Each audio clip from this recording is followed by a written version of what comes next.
On this edition of Sightings, 20 years ago, the Iranian Air Force went to war with an extraterrestrial enemy. I was going to prepare myself to shoot it down. And I heard nothing from the pilots, so I was so scared. A Sightings exclusive reveals that the United States government may have helped cover up this air battle with an alien force. Then, an update to our Heartland ghost investigation continues. He's going to try to attack me. I won't tolerate that. I'm not afraid of you. Renowned psychic Peter James encounters bizarre, ghostly activity. Later, there's a serial murderer stalking the Nevada desert. And this woman is helping the police track the killer. He does pose as either a security guard or a policeman. He does not pose as the trucker that he may be. Plus, a miraculous story of animals healing humans. When he saw the animal, it was just like totally different. It was like tears of joy.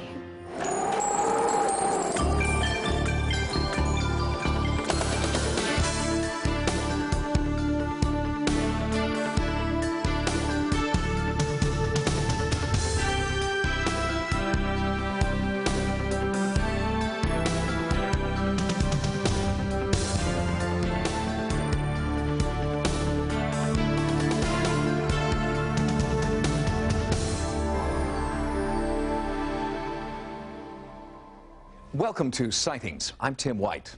Now, Sightings goes inside Iran and uncovers the truth about a mass UFO encounter in 1976. You will hear from an Imperial Iranian Air Force general, a pilot, and an air traffic controller who have remained silent for more than 15 years. And you will actually see those people play themselves in a unique documentary.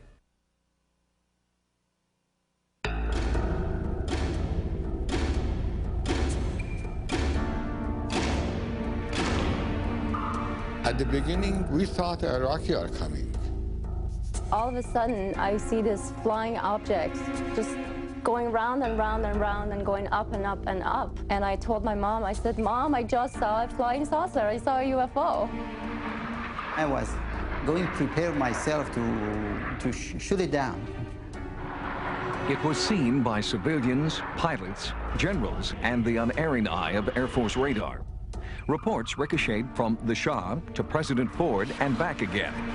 The film that you're watching recreates the day's events with the actual military personnel who witnessed the most compelling UFO encounter Sightings has ever investigated. This film, seen here for the first time outside of Iran, was produced by the government and, in a bizarre twist of fate, would one day be used by the Ayatollah Khomeini to discredit the Shah.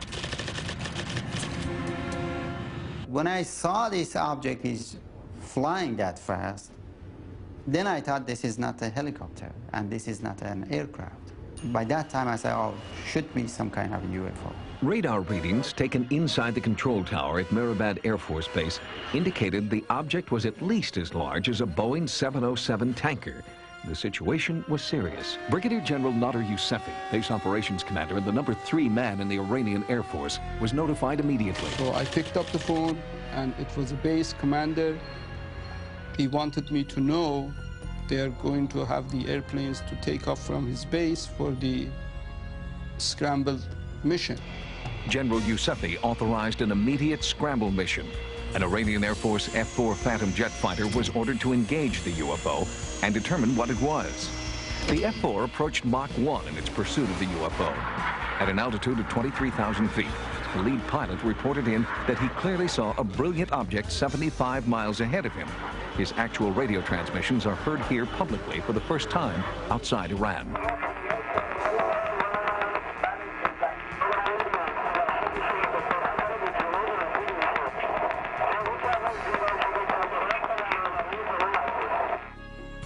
The F-4 was closing fast, but when the pilot got within 10 miles of the UFO, all onboard instruments failed. The F-4 retreated and then came in for a second pass. Again, the instruments failed.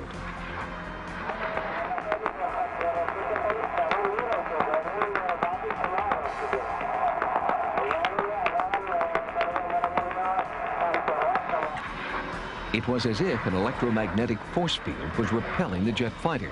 The pilots never got closer than 7 miles before they were forced to retreat. It may suggest a deliberate kind of control mechanism, perhaps from the phenomenon to the airplane system itself, such that when the airplane is no longer a threat, it can change the radiation or whatever the energy is, whatever the effect is, and so that the systems on board the airplane come back to normal. I put down my phone and I run to my balcony to see if I can see that object. I saw a big star among the other stars, which it was at least twice as large as the normal stars. I asked the tower what happened, and he said he lost the communication again. General Youssefi ordered a second F-4 to engage the UFO.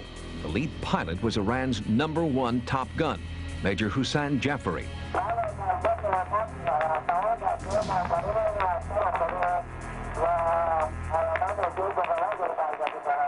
It was around 12 miles. We lost communication, and I heard nothing from the pilots. So I was so scared what's going to happen and what happened to the pilots. When the F-4 retreated, communication was inexplicably restored. So I asked from the tower controller to tell them to continue their mission and see if they can get more information from the flying object. Then Major Jafari nervously reported that a smaller UFO had emerged from the larger one and was trying to engage him. And it was coming toward them. They tried to shoot him down. When they squeezed the trigger, it didn't work, and the trigger was inoperative.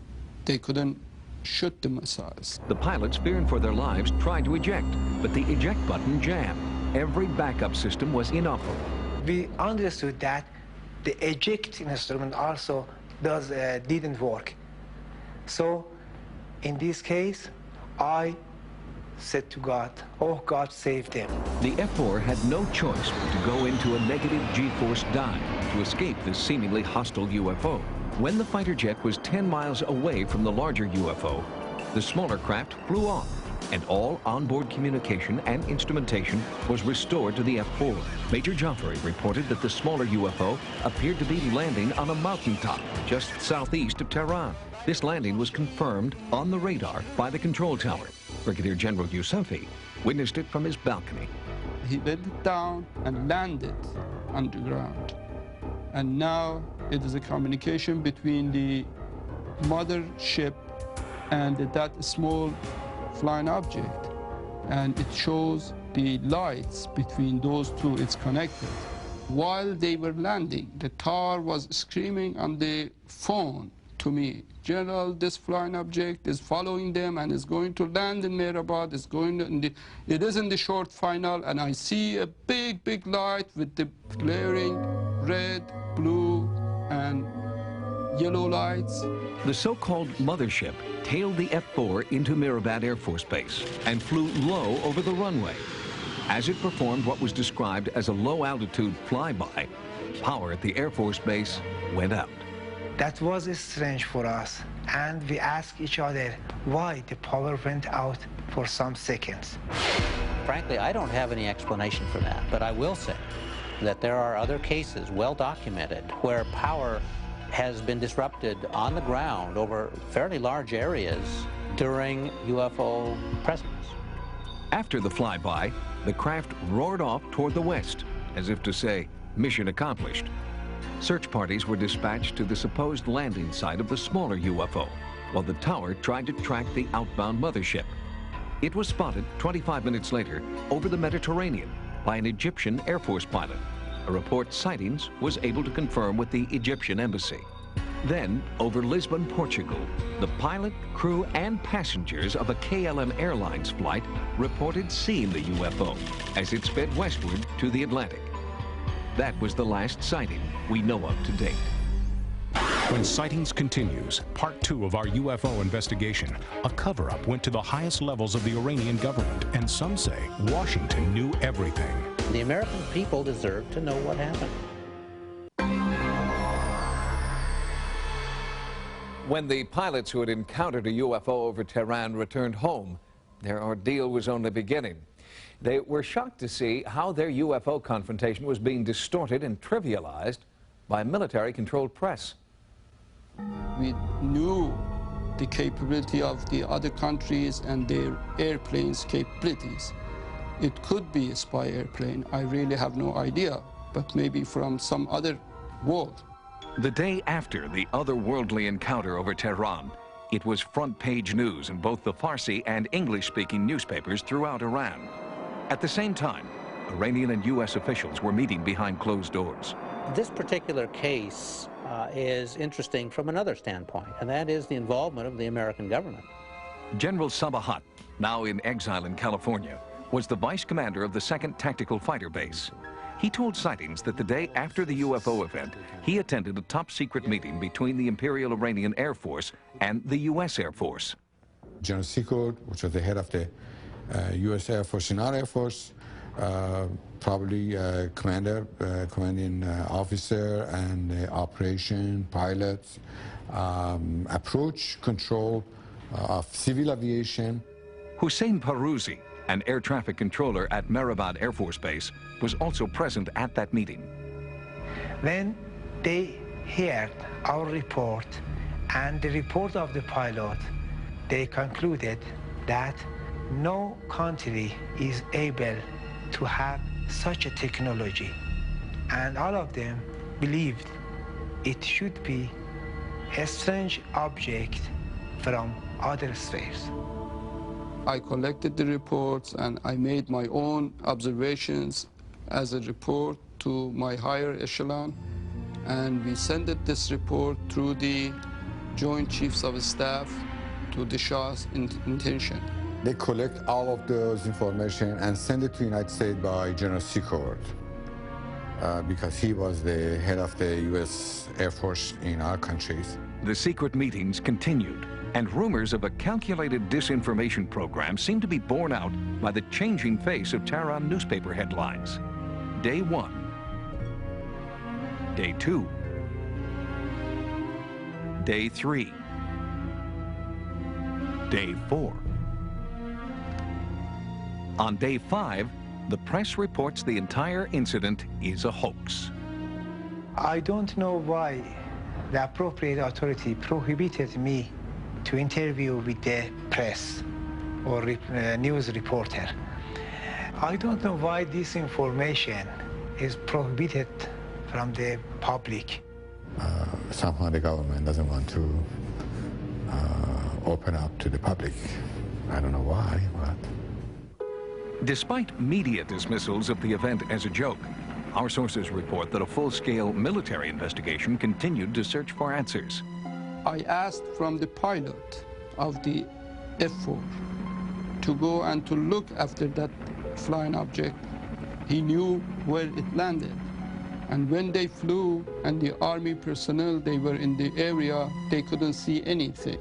The general who headed that search still lives in Tehran and denied repeated requests for an interview. But others who were present told Sightings that no physical evidence of a UFO was found on the mountaintop where so many had reported seeing a small craft landing. However, for the first 3 days after the incident, there were serious electronic anomalies in the area.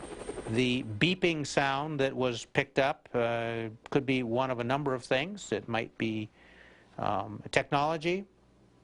In fact, depending on the frequency stability and interfrequency pulse and other factors like that, it very likely is a technology of some sort, as opposed to a natural phenomena.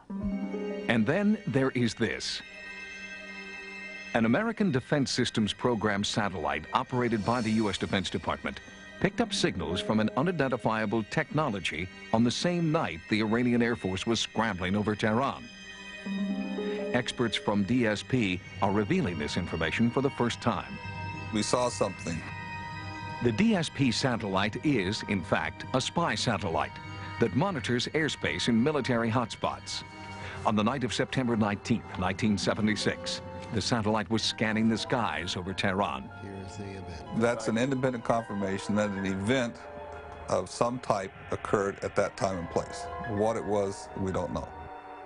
Sightings asked the experts to explain the meaning of 238 scans, possible SR, but they told us that information was top secret. Right now, all we can do is say, yes, there was something there. Certain agencies, including the CIA, have gone on record as having information on this particular case. In fact, Sightings has obtained these documents from the United States Air Force Security Service that confirm our government's involvement in the UFO investigation. And, according to this Washington Post article, the investigation was still in full force as late as 1979. Now, what does that say? It says that somebody thought this case was very, very important when it happened. Why, after this many years, that's still important, I think is a fundamental question. And the American people deserve to know what happened. Dr. Richard Haynes continues to investigate pilot UFO confrontations as part of his own Project Delta. For the past 30 years, Dr. Haynes has interviewed more than 100 civilian and military pilots who claim to have encountered UFOs. Next, there's a serial killer in the Nevada desert. He does pose as either a security guard or a policeman. She's seen the crime in her mind's eye, and the police are listening. There's a serial killer on the loose somewhere in the West. There have been 6, maybe even 7 victims already. No one knows where or when the killer will strike again, but sheriffs in Utah, Nevada, and Wyoming don't want to wait until another young woman dies before they find out. They have agreed to our request to let psychic detective Dorothy Allison in on the case.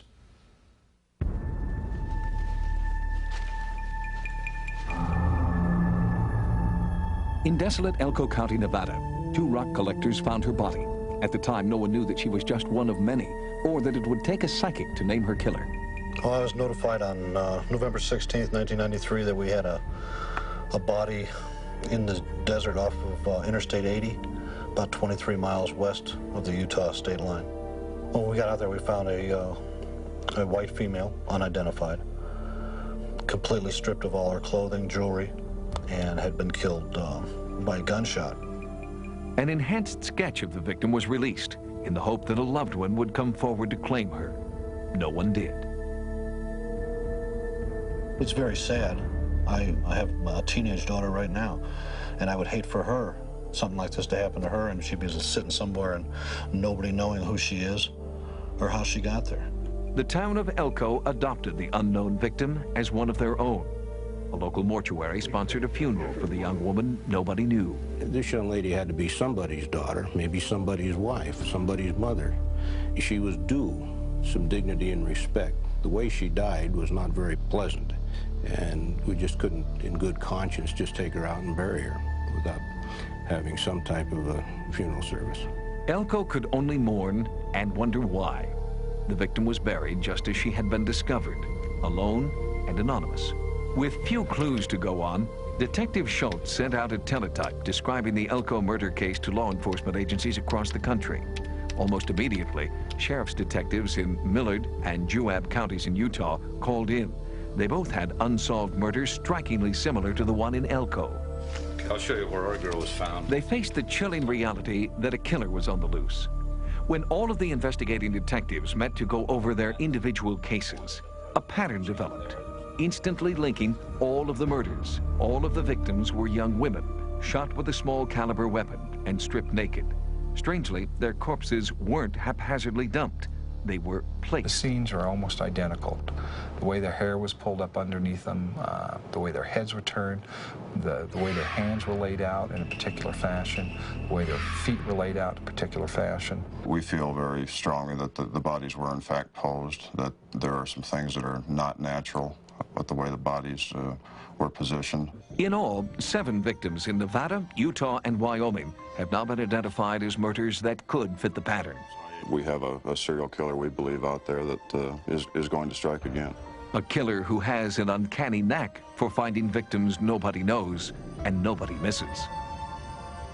It's very frustrating. You start wondering, you know, what else can you do? What can you do? With anonymous victims and few leads, the detectives accepted Sightings' offer of help. We brought in Dorothy Allison. This 69-year-old New Jersey housewife is also a psychic detective who has worked with the FBI and local law enforcement agencies on over 4,000 murder cases. For Dorothy, the first order of business was to go to the site where the body of Elko's Jane Doe was discovered. The minute that I get near the scene, it seems like the blood is rushing through my body and saying to me, this is what happened to this girl, this is who did it to her, this is what he looks like. things that can help the police out. Her first impressions at the site were about the killer himself. She envisioned the victim's last terrifying moments alone with him. He does pose as either a security guard or a policeman. He does not pose as a trucker that he may be. That's what is so shocking to the girls, because they think they were the police officer, and they don't expect this to happen. They're more or less in a state of shock when he starts attacking them. At first, the detectives were skeptical and merely listened politely. But Dorothy quickly gained their undivided attention when she made a series of remarkably accurate statements no one outside of the investigation could know. I was told this girl was shot, and that was all I was told. But I got a feeling about the throat. There's something wrong with the throat. Whatever that may be, I don't know. Maybe the police could, you know, sort of let me know what I feel about that throat. Well, the only problem I have with that is that has never been released, and I, you know, I mean, that's a lead for us, and there was something was done on the throat. That's all we have. I mean, I don't mind. Her accuracy made the detectives uneasy, but it also heightened their interest in Dorothy's psychic vision of the killer. I feel that this man stays mostly in the area of Utah and Nevada, although he's been to Portland and a place that's called Castle Rock or something like that. You said something about Castle Rock? Yes. Castledale? Something with Castle in it. Any name that has Castle in it, he hangs there. Detective Kimball was amazed. Dorothy pinpointed two locations crucial to the victim in his case. The place she was found is on I-70, out of Castledale. As I understand it, she was last seen when they did ID her in Portland, Oregon. Dorothy spent more than 2 hours at the site, writing down the flood of impressions she was receiving about the murderer. He sometimes travels with a dog in the car. He likes dogs. Do you see, I mean, is it anything about any oddities about the animals that you see? You mean like one leg off or something? Yeah. We're looking for somebody in a vehicle with a three-legged, what we believe is possibly a Rottweiler. The vehicle was also seen up in this area at about the time of the discovery of this body. Dorothy spent another hour giving the detectives additional clues about the murderer and his possible whereabouts. I believe that he's doing something with checks, some kind of fraud, some kind of robbery from the bank. So, since I gave you names, you can check that out. The detectives have asked us not to broadcast those names and many other details provided by Dorothy until they can investigate. Back at the Elko County Sheriff's Office, police sketch artist Janelle Lambert was called in to create a composite of the killer based on Dorothy's visions in the field. So is that long enough right there? Mm-hmm. When the drawing was finished, Detective Kolsch entered the room and was visibly shaken. All right, when we were looking for an individual in a station wagon, that we had a witness here in Elko who had seen this individual. We had taken that individual down to a small police department here within the county who has a forensic police artist and asked him to get a composite of that person. That person drawn is very, very similar in description as that individual right there. That's the guy we're looking for with the dog, the individual with the dog. We asked the once skeptical detectives to evaluate their first experience working with a psychic detective. To say the least, I think saying I was skeptical is putting it mildly, but Dorothy told us some things today, things that came to her that somewhat take me back, and that's to put that mildly. There were some things that she had said while we were out at the scene that has never been public or made public. Things that were only known by the four of us and or people within our own agency or sheriffs. She gave some names and some businesses and stuff, and that I think really need to be followed up on. While the detectives follow up on Dorothy's leads, she continues to provide them with new clues. And for the brutal killer, she has a warning. For the killer, I leave you with this message that I will never give up the rest of my life until you are found. I will help the police in every way I know how, and I'm going to come after you until I get you. Dorothy Allison has provided a number of leads to Utah and Nevada authorities. Among them, a few clues that are so important police have asked us not to reveal them in our story. But they have allowed us to release this composite sketch of the man Dorothy Allison believes is a killer. If you have any information about this case, please contact the Elko County, Nevada Sheriff's Office. Next, there was a violent entity in this house. MC. Psychic Peter James makes contact when sightings continues.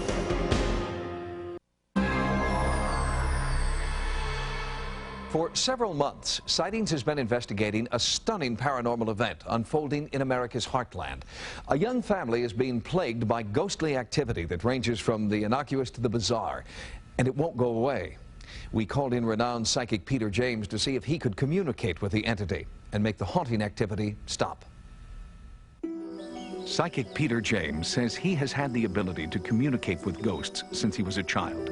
Today, Peter continues to develop his power to speak with and even see what he believes are the spirits of the dead. Well, the first thing I look for is to visually see if there are any ghosts that roam the area. And if they're there, then they generally make it known or make their presence known. And these entities do communicate with me. Now, Sightings has brought Peter James into America's heartland to investigate haunting activity we've been following for several months. Peter James never saw any videotape. He knew nothing specific about the haunting or its gruesome effects. The identity of the family was not disclosed to Peter. The husband is also asked to have his identity hidden on our tapes. A Sightings video crew accompanied Peter to the family's 100-year-old house. Before he even stepped inside, Peter saw something. You know what I sense up there?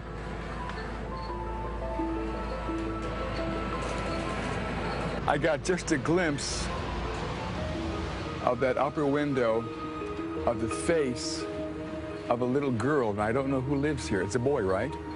But I saw the face of a little girl in that window just now. A little girl is precisely what the husband described seeing months before. I walked over to the kitchen cabinet, opened the cabinet, and got out a glass, poured my orange juice. Started to take a drink, and as I turned around, there was a little girl standing not more than 3 foot away from me, just as plain as you are to me now. Peter never heard this interview. He never saw the sketch. And he didn't know the family called the spirit Sally.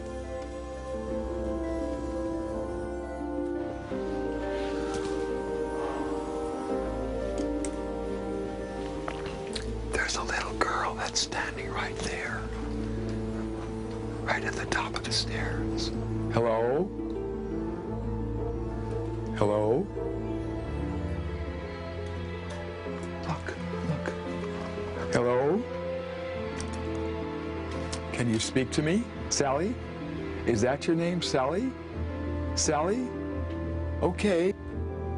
The family and our Sightings investigative team were amazed that Peter James had correctly named the entity. But even more startling was an interview that Sightings conducted later that same day. A former resident of the house revealed that she had also heard about someone named Sally, but at the time she thought it was just a figment of her daughter's imagination. I lived here about 3 years ago with my 3 children, and we lived here for about 8 months. And the whole time we lived here, my daughter was 5 at the time. She had an imaginary friend named Sally. I'd scold Heather. I would scold her for something, and she would come back and tell me, I didn't do that, Sally did it, or Sally told me to do it. But the former tenants' encounters with Sally were harmless compared to what happened when this family moved in. I can tell that you're losing your breath right now. Without warning, scratches on the husband's body would begin to welt and bleed as our cameras rolled. The mission on this visit was to give Peter James a chance to try to communicate with whoever or whatever was plaguing the family. Would he succeed where parapsychologists had failed? I'm getting a lot of resistance right here at the door, meaning whatever is in the room wants me out. Speak to me. Peter had no prior knowledge about the scratching and bleeding phenomena attributed to Sally. So when the husband began to panic during this session, Peter thought it was just nerves. Really, just now? When you said, speak to me now, Yeah. he felt the cold Yeah. fly past him. And she scratched you? There, my back's been stinging.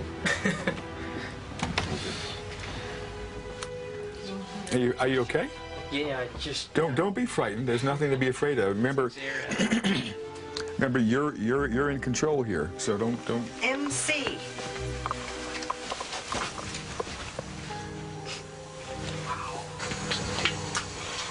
Oh. I heard that electrical shock. Yes, let me just, right here, right in my hand. Did you hear that? Get right in my hand. It hit me right there. Hello? Easy. I'm not afraid of you. Was the electrical shock a form of communication? And was the MC a cryptic message from a tortured spirit? Peter James believes that the initials are evidence of more than one ghost in this house. I do feel, as we speak, that over the years that at least 3 people died in this house. She tells me that there was something with her lungs, with her breathing, and also that she hurt her foot or her Sightings searched town records for evidence supporting Peter James's psychic visions. In the Hall of Records, we found this: the death record of a child named Sally, date of death 1905. We also tried to substantiate this vision.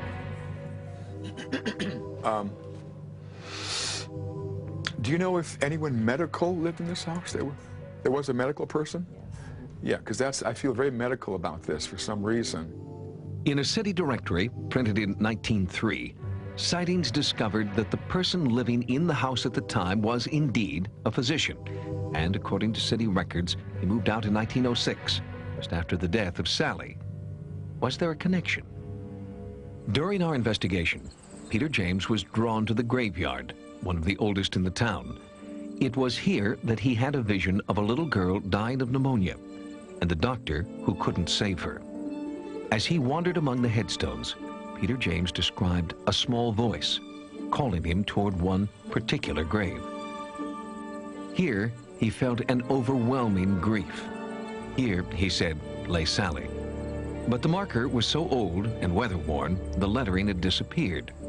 But when Sightings checked the cemetery's records, we discovered that Plot 1, 4th row west, was the final resting place of Sally Isabel Hall. Peter James's visit has helped the family understand a little bit more about what may be causing the haunting in their house. But Peter has not been able to stop the scratching and bleeding and terror that is now part of the family's daily routine. Later in our program, details about a new, expanded investigation that Sightings is mounting. Next, a mysterious bond between animals and humans is saving lives. Then, an angry spirit leaves a bloody trail when our Heartland Ghost investigation continues. Medical science can work miracles. Advances in laser technology and microsurgery are giving life to people who just 10 years ago might not have made it. But technology isn't a cure-all. For people with severe head injuries, the newest therapy method doesn't depend on high-tech machinery. It allows the unconditional love of pets to work miracles. It's a mysterious strength that I don't understand. I wouldn't presume to try to explain, either in my setting as a doctor or in a layman's setting with their own pet at home. In 2,500 hospitals and rehabilitation centers around the country, animal-assisted therapy is becoming an accepted part of a trauma patient's daily routine. When the program started 15 years ago, doctors and nurses were suspicious. But now it's hard to argue with the results. It really confirms what I believe, that there is that special human-animal bond, and if we can link into that and utilize that to promote a patient's progress, it'll be a wonderful thing. That's true. At the Tyler Rehabilitation Center in Texas, more than 80 dogs and their owners are involved in the animal-assisted therapy program. Can you open your mouth more when you're talking? It's like this is not happening, you know, because there was no smiles, no reaction. Bobby Gossett's vibrant smile and his career as a trucker ended when Bobby had a massive stroke. There was like nothing. He might like look at you, but it was like space, you know. There was nothing there. But then when he saw the animal, it was just like totally different. It's weird. It was like tears of joy. That's the best way, because you could see him coming back, that you had nothing before. This videotape demonstrates the successful bonding that occurs between animal and human during animal-assisted therapy. At first, Bobby Gossett was unresponsive to traditional therapy for stroke patients. But only 20 minutes later, with the help of one dog, Bobby was a changed man. Bobby Gossett is back home now with his wife and his own dogs. The progress he's made has far exceeded his doctor's expectations. The Gossetts give much of the credit to animal-assisted therapy. We never thought he'd come this far. We had no hopes of it. I wasn't sure that he'd ever walk, because he couldn't walk. He couldn't even sit up when we first started. We had to come a long, long way. For stroke patients that may have had problems with speaking, we might have them working on naming body parts or giving the dog commands so that they can practice their speech. Head injury patients, we might work on tracking or focusing as they're coming out of a coma. Spinal cord patients might work on a variety of different balance activities like throwing the ball. The dogs give me a sense of happiness, and I know that they're working with me as well as me working with them, and it just makes me feel good. We thought she'd die. We did. We truly thought she would die. We thought she was too sick to get better. She had so many things stacked against her. But Kirsten Sender didn't die, despite the fact that she was crushed inside this van, submerged in a muddy creek. She'd inhaled all that water, she had pneumonia, she had a concussion, she had multiple broken bones. The woman who strokes this greyhound today entered the center completely paralyzed. The muscles that now throw a ball for a game of fetch were once badly atrophied. I don't know what's happening there. I don't think anyone knows specifically what's going on among the neurons in the brain that allow that breakthrough. Well, I have never really been an emotional man, but I have become one in the last 4 weeks, 5 weeks. I mean, watching my daughter today flex her fingers was very, very emotional. Yeah. Got it. Come on, a little more. Lift up your fingers. There you go. There we go. And a deep breath. Feel them. Feel them. The animal volunteers come in every size, shape, and breed. But not every dog is right for the program. The key is temperament, not training. The dog has to be comfortable with a stranger, you know, manipulating them and touching them and rubbing them and all sorts of things that they do that's going to happen in therapy. We do see how they react to wheelchairs for the first time if they've never seen them. We evaluate how they react with like a pan dropping. How do they react if they're startled? And like human volunteers, the dogs seem to thrive when they're helping others. When I acquired her, she was absolutely unsocialized. She still has a great deal of energy, but when she works, she's really into her job. The minute she gets onto the table, you can almost see her little brain click. It's very, very serious business to her. While science tries to figure out why, the animals continue to restore lives and families. Her prognosis was dim, and they didn't know that with her injuries, if that she would ever be able to respond to the messages that were coming from her brain. In 1993, Stacy Paul was a high school track star, member of the drill team, a loving daughter and sister. Then there was a car crash. Well, the outlook was bleak. It wasn't good. In fact, they didn't think she'd make it through the initial night. And they were in an automobile accident on the way to school, and I say they because her 13-year-old sister was with her, and she was killed instantly in that same accident. Stacy was in a deep coma. Doctors prepared her parents for the worst and gave them little hope for the best. Even when Stacy came out of her coma, she was unable to walk or talk. Stacy had the whole realm of therapy. When she started going to Sherry and pet therapy, she couldn't even control her head. She's been bright-eyed all morning. The progress is so gradual. People think that you wake up and go, oh, I've been in coma. I'm really glad to be here. But it's like an evolution. It's like you evolve from that infantile state again. At first, Stacy was strapped in a wheelchair, unable to speak. But through a power no one fully understands, this was Stacy less than 6 months later. And now she's, you know, up walking around, and she looks great, and she's got a job, and she's doing wonderfully. You know, for what we were told originally, the fact the recovery she's made, it is a miracle. And I'll never forget that feeling when that last football game, when she walked across the football field with the mascots on each side, and she got a standing ovation. Lieutenant Stacy Paul. I'm gonna have kids, and and then I'm gonna, live on a farm. Stacy Paul, daughter of Mike and Linda Paul. animal therapy works. Is it unconditional love, the touch of soft fur against a frail hand? Or is it a deeper connection that heals the spirit first and then the body? It's intangible at the present time. In the future, as we understand the workings of the brain and human body more, perhaps we'll figure out some explainable connection. Stacy Paul continues to improve. Although she has a long way to go, Stacy and her family are filled with hope for the future because she's come so far already, thanks in large part to a friend named Sophie. Next, our Heartland Ghost investigation continues, and a violent spirit tries to communicate. There is an element of danger here, and we should take it very seriously. Sought the advice and expertise of the world's leading parapsychologist, Kerry Gaynor. He analyzed our early field tapes, and now, with the growing incidents in the house, Kerry Gaynor himself is traveling to the site.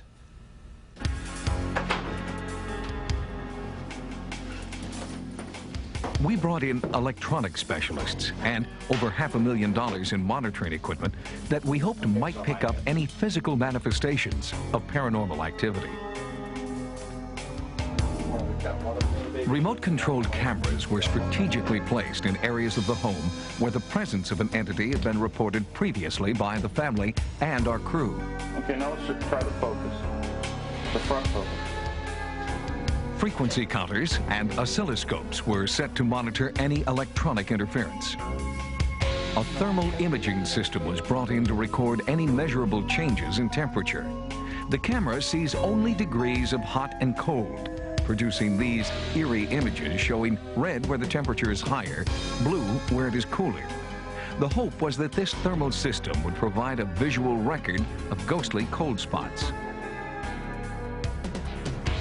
While the monitoring systems were put in place, Kerry Gaynor worked with the family and other eyewitnesses to develop a game plan for his field investigation. During the last 20 years, I've investigated about 850 cases, and during that time, I have never come across anything like this.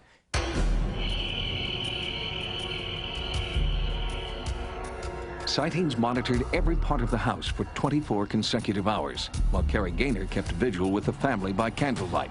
And still, the entity was not deterred. During that time, I witnessed 11 separate attacks in the form of scratch marks on Jeff. You can see that? Could you please let us know you're here? My arm is numb.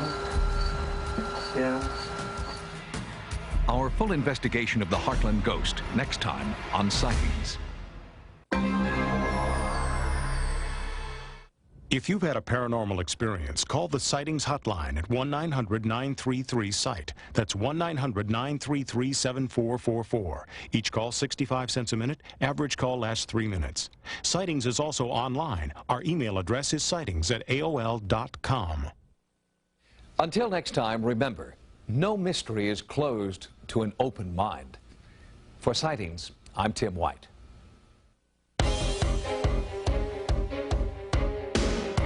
Next on Sci-Fi, The Sentinel. On the next Invisible Man. My brother. Darian thought his brother was gone. Your brother's dead. You can't prove that. Dead and buried. What a surprise, huh? It can't be. And the cure for invisibility along with him. Tell me the truth, Batman. He was dead wrong. You think you saw him? Shepard! I saw him. Hello, brother. The Invisible Man, a sci-fi original series. Disappearing tonight at 8 on Sci-Fi.